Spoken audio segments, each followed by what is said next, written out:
Okay, so today I'm going to be working on one of the junipers from my $2 bonsai video.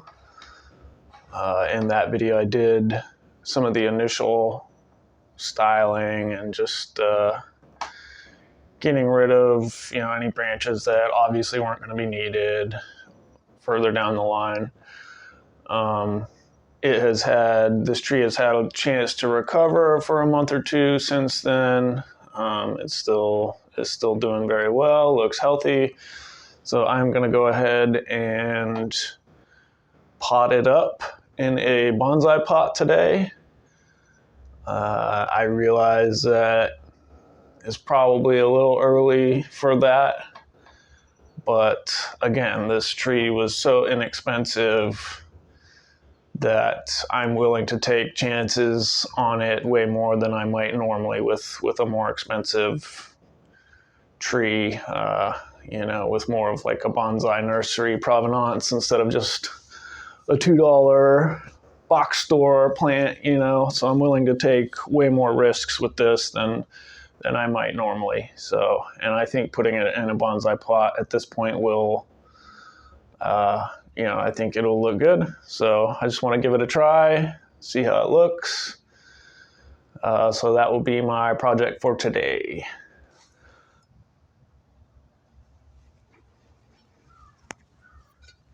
So I've got a few options of pots to choose from. This one is pretty large. It's probably too big actually for this tree.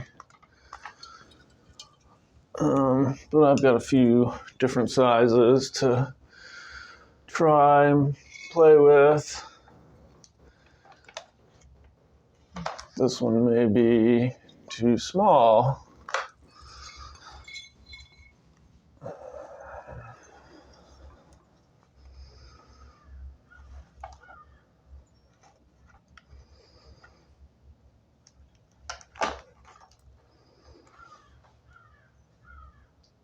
That's a possibility.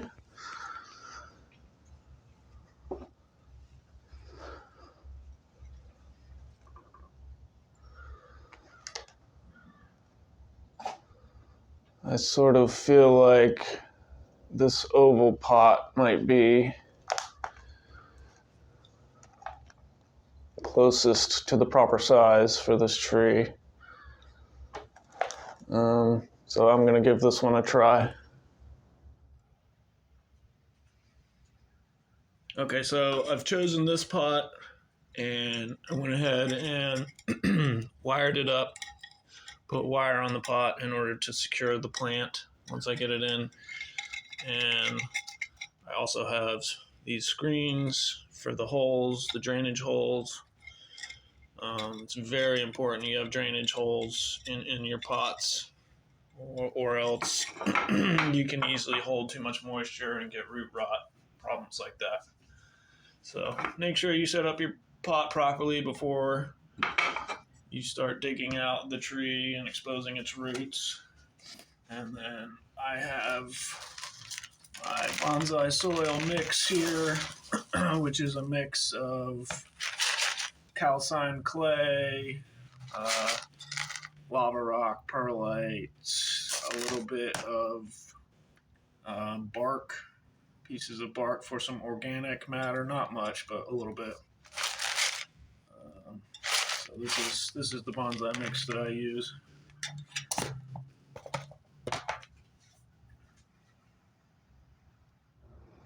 Okay, so firstly you want to remove the plant from the pot. Obviously, it should come out fairly easily.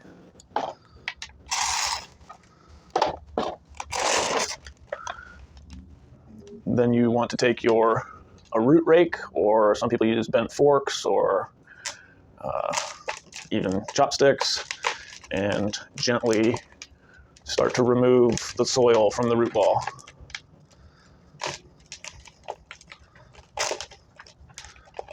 So just take your time with this process. There's no hurry. These fine roots are the ones that you want, so try not to use too much force. Don't tear them out. Just gently loosen the earth.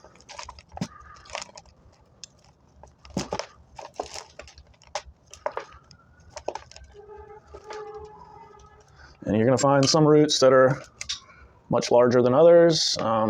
Like, for example, that root, I will probably end up trimming that. In fact, let's go ahead and take it.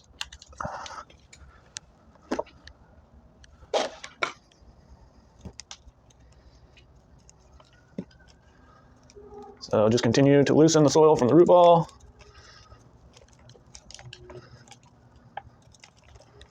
A lot of the soils that are used for plants like this, when you get them from big box stores or large nurseries, the soils they use are often high in organic matter and compost. And a lot of the times for bonsai, those types of soils will hold too much moisture and can cause root rot problems or pests and diseases to grow and spread. So that's why in bonsai we use soils that, while they can hold some moisture to keep the roots moist, they also allow most of the water to drain away so that there's not any pooling of moisture in the bottom of the pot, which, as I've said now, causes root rot and disease problems and stuff like that. So you want to get as much of the composty soil out of the root ball as you can without being too aggressive. But you don't need to worry about getting all of it, because in future repottings, you should be able to continue this process, and over the years you will get more and more of this soil out of the root ball till eventually it's all gone.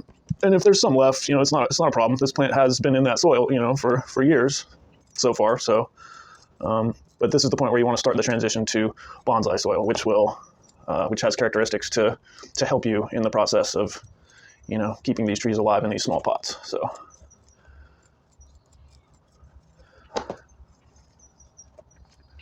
I've got most of the dirt out now. I'm going to trim some of these roots a little bit.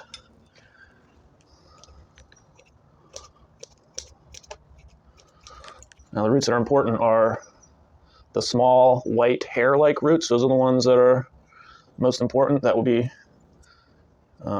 doing the work for you. You don't want these big taproot type roots. Those are not what you're going for at this point. So these roots look pretty good. So now that I've got the ball cleaned up, I'm going to go ahead and prepare my pot with some soil and move on to the next step.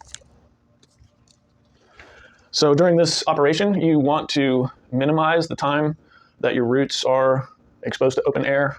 They will dry out very quickly, depending on conditions in your area. It's not very hot here where I am right now, so it's not a huge hurry right now, but a lot of people will mist their roots with some water just to keep them moist, keep them from drying out during this process. And I always try to have as much stuff as possible prepped beforehand, like the pot and the soil and the wiring, all that stuff. You should try and prep beforehand before you expose the root ball, because it will dry out.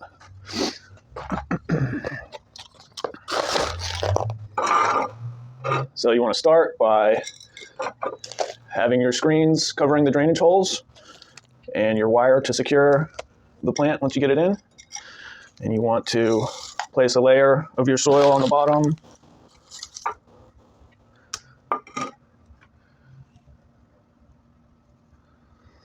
Trim some of these roots that are growing downwards a little more.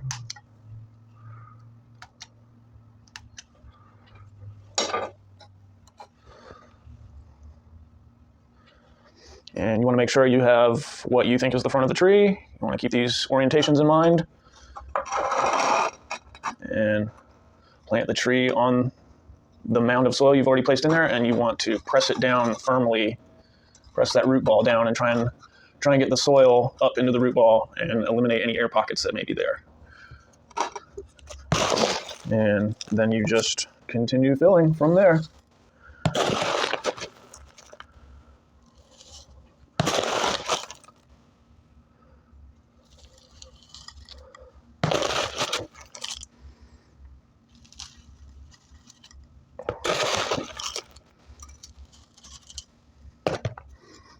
Most people will use a chopstick to manipulate the soil into any air pockets you may have. You can press the soil down through the roots without having to worry about damaging them this way.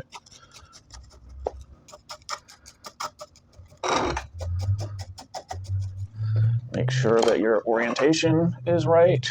You want your plant sitting upright, you want your tree.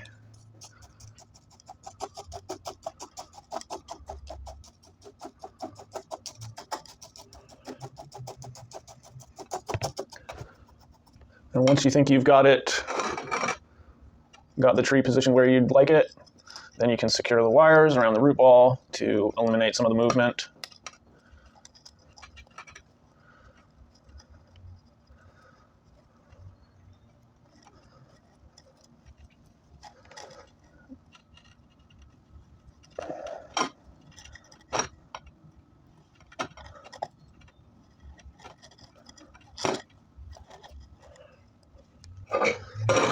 And then you can trim some of the excess wire off.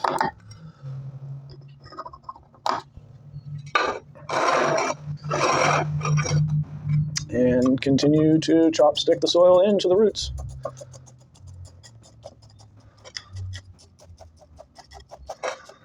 Just slow and steady at this point. There's no hurry. Again, you don't want to damage any roots. And you want to make sure you eliminate all the air pockets, because those can cause root rot as well.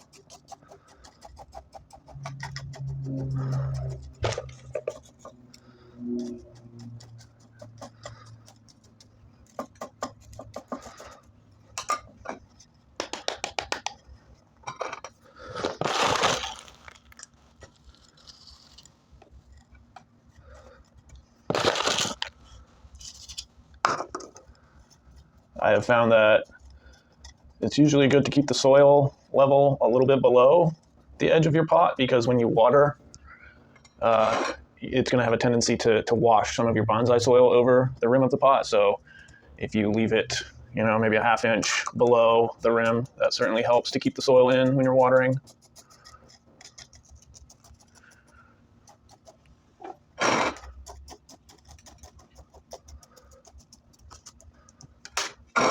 Once you have everything placed where you think you want it, then you need to give it a good heavy soaking, a good watering, and wash a lot of the dust that may have accumulated on this soil. It usually has a little bit of dust, so it's good to give it a good dunking in water after you put the soil in, so that it washes some of that dust off, and it will also eliminate some of the air pockets in the roots I've been talking about. And that's also the plant's initial watering. So water it until you see water coming out of the holes in the bottom of the pot. Wait until that water is clear again, because at first it will be washing some of that dust off, and you should be able to see that in the water. So wait until it's clear, and then you're good, and you can go from there. Okay, here's the final product.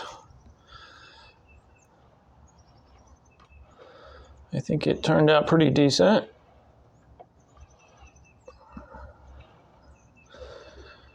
It's definitely leaning a little bit. I will probably end up correcting that.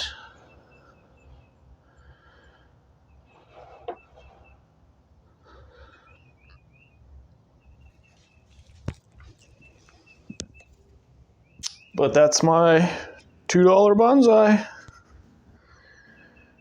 Thank you.